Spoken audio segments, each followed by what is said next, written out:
how does the top 10 get produced every night? Is that one person's job, or how does that happen? How does that come together?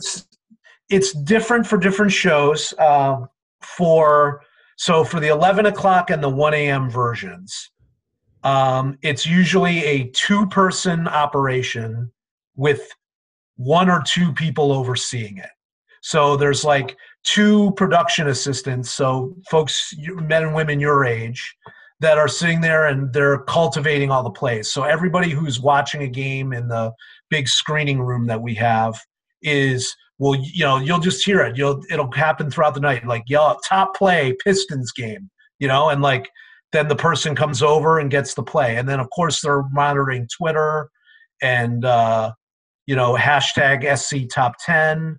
And then, we get so many submissions every night from schools and whether it's the G League or, Kaiser Gates kind of became like a regular on Top 10 because I would get them from like my Xavier people who would send them to me, and then the G League people was sending them to me. And it felt like every week we were getting a play from Kaiser Gates. And finally, I actually got an email from someone from Xavier like, you must be like doing the top 10 every day because I keep seeing Kaiser Gates on top 10. I'm like, he is making some great plays, but yes, I would be lying if I didn't say like I was forwarding them along, but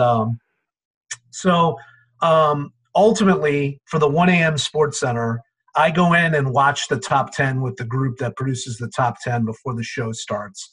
And I'm like, all right, what's number 1 right now? I only have 2 rules about the top 10. Number 1, better be the best play or the most memorable play of the night. And number 10, better be really interesting so that the viewer gets sucked into watching the top 10. 2 through 9, that's all you. But 1 and 10, I get to have a little bit of decision-making and final say about. But the overwhelming majority of the time, these guys and gals, they're on it. So, I don't usually have too much of a beef with what they're doing. They do an awesome job. But every once in a while, I'm like, hey, I know that play in the Miami Heat game was great, but, everyone is talking about this Zion dunk. So that's really got to be number 1 tonight, Okay. There's definitely – and sometimes it's just an amazing play. Like, if you get an amazing play, I don't care where it is. I don't care if it's you've seen it. We've had, Pee Wee football as number 1. Like, if it's an outstanding that number bocce 1 play, ball, I don't know if you remember that. Right. Remember that bocce one where the guy exactly. Yeah. That was the night I was working, and I'm like, this is the number 1 play. Like, I get it. LeBron had an amazing dunk tonight, but LeBron will have another amazing dunk. We might never get this play again. So I'm like, that's a number 1 play. It's a number 1, you're still talking about it. That's mission accomplished, right? You want people to have in their mind, all right, I saw this yesterday and it was great, Yeah. And top 10 is, listen, it's an institution, when I started ESPN, it was plays of the night, it wasn't even 10. And then it just kind of evolved oh yeah, let's just do a top 10. And because everybody loves a list, right? Yeah. And they just kind of took off from there. Wow, that's great. I didn't realize that was, I guess, how it all came together, a team of people, and you sit there and go I guess it's all night. You just There are 2 people where they walk in the building at 5 o'clock at night, and their only thing they're doing that night is top 10. That's their job. They do the top 10. Yeah. So they come in at 5, and it airs at 11, and it airs at or 11:50 and 1:50. And that's what they do. That's their job for the night, top 10. Just there's going to be, if there was tonight, there would be NBA playoff games tonight if we were still doing sports. There'd be, there's people hurts.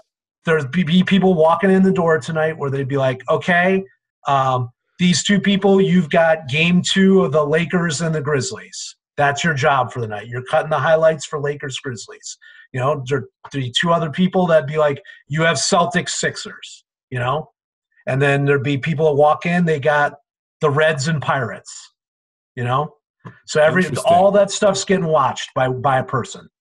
So when you cut highlights of every single game, especially when you get into months of April and May, when NHL playoffs, NBA playoffs, baseball's happening, football, you have the draft and stuff, so you don't have real games, but you still have some packages that you have to run. But you have to fit in, if you're talking about May, you have to fit in all the highlights of all the NBA, NHL, and MLB games as much as you can. Is that somebody sitting there, like you said, cutting those highlights, or is that outsourcing from MLB that they're cutting highlights for? We do them all. SportsCenter is doing all of that and cutting it. Now, We do them all. Is that a 10-person job? Is that well, like I said, one person, one person's watching each game. Interesting. So, and then like during basketball, like college basketball season, then we kind of team it out, or like during hockey season, we'll have like, okay, we have a 4-person team that's cutting hockey tonight. So like, and then you check in with the people and like, okay, what are the 3 best things or the 5 best things in hockey tonight? And then they tell you, and you're like, okay, it's like ordering off a menu. It's like, all right, I'll take a little Connor McDavid, I'll take the New York Rangers, and I'll take the, Arizona Coyotes highlight.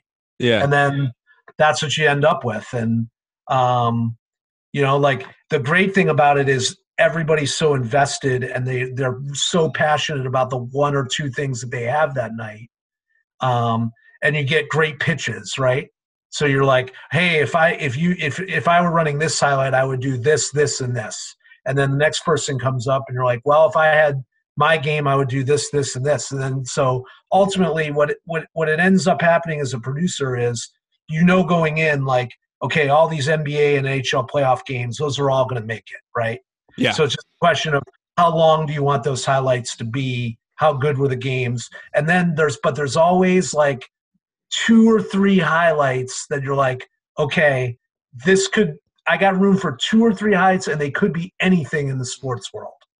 And you're just listening to everybody come in with their pitches and their ideas. And then you're like, okay, these are the 3 best things that I've heard. This is what we're doing. These are the ones we're going to run. And then that way, and, part of it is, if you're producing for Van Pelt, you're going to go to Scott and you're going to say, okay, here are the 10 things that we could do. What are the 3 you like the most? And then you'll pick them, so that's kind of how it gets done. And then ultimately, there's always a couple of things that'll surprise you on a given night, things you weren't expecting, things that happen, worldwide or nationwide, or, you get, the best thing about the internet and social media is you get stuff from everywhere. Our best content providers are our viewers. They see stuff and they shoot stuff on their phone and they send it to us, and it's incredible. Hope you all enjoyed that video. Be sure to leave a like and subscribe to my channel while you're here. Thanks again for watching, and stay tuned. I'll see you all soon.